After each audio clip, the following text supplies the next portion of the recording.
మనము ట్రాఫిక్ అనేది మనము బికాస్ ఆఫ్ ది రోజు వెహికల్ సంఖ్య పెరగడంతో రోజు వెహికల్స్ చాలా రోడ్ పైన రావడం జరుగుతుంది.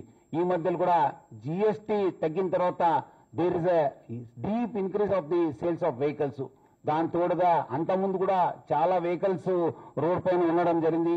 ఈ ట్రాఫిక్ పైన మనం ఒక లాంగ్ టర్మ్ గోల్ పెట్టుకొని ఆల్రెడీ హైదరాబాద్ ట్రాఫిక్ పోలీసు బాగానే పని చేస్తున్నారు, బాగా మంచి కంట్రోల్ ఉంది. కానీ బట్ ఇంకా ఎక్కడెక్కడైనా ఇంటర్వెన్షన్ చేయవచ్చా, మనము ఏం చేస్తే బాగుంటుంది? ఎందుకంటే traffic directly has impact on the health and also on the family time, because hardly once they go back they are so tired and they spend most of the time on the roads. So it will not only affect the quality time of the family but also on the direct health. So all efforts will be made to improve the travel time. Average speed of the vehicle ni manamu etla పెంచాలని చెప్పి మనం చూస్తాము. Road పైన ప్రజల time ఒక ఎట్లా తగ్గించాలనే పైన కూడా మనం లాంగ్ టర్మ్ గోల్ పెట్టుకోవడం జరుగుతుంది. ఒక సైంటిఫిక్ స్టడీ చేయడం జరుగుతుంది.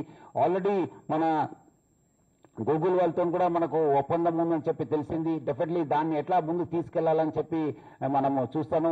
అదేవిధంగా మీకు అంతకుముందు తెలుసు, డ్రంక్ అండ్ డ్రైవింగ్ పైన మనము చాలా అంటే చాలా ఉక్కుపాదం మోపడం జరిగింది. ఇప్పుడు కూడా నేను డ్రంక్ డ్రైవర్స్ వదిలే ప్రసక్తి లేదు. ఎక్కడైనా మా దృష్టికి వస్తే because they are all equivalent to road ఇది ఒక road terrorism. They are all equivalent to terrorist అంతే. ఇంకా వాళ్ళు తాగిన మట్లు ఎవరిని చంపుతారో తెలియదు, వాళ్ళు చచ్చిపోతారో తెలియదు, ఏమవుతారు అనేది కూడా తెలియదు. వాళ్ళు ఎంతో మంది ఫ్యామిలీస్ నష్టపోయినారు ఈ డ్రంక్ డ్రైవింగ్ వల్ల. వాళ్ళ సొంతంగా కూడా నష్టపోతారు. వాళ్ళు రోడ్ ఎక్కితే అవుతుంది. ఇట్స్ లైక్ సూసైడ్ బాంబర్ అని అంతే. ఒకరిని చంపొచ్చు, ఇద్దరు చంపొచ్చు, ఒక నలుగురు కూడా చంపొచ్చు. So it will be very, very heavily dealt with. So drunk and driving, so will be already we have a lot of teams who will constitute more teams and ensure that on important days more checkings will be done. అదేవిధంగా helmet కూడా will ensure that we enforce it and ఎక్కడెక్కడ ఉంది అవసరమైతే మనం case కట్టడము, మనం ఎట్లా చేస్తే బాగుంటుంది కూడా మనం ఒక చేయడం జరుగుతుంది. ఇంకా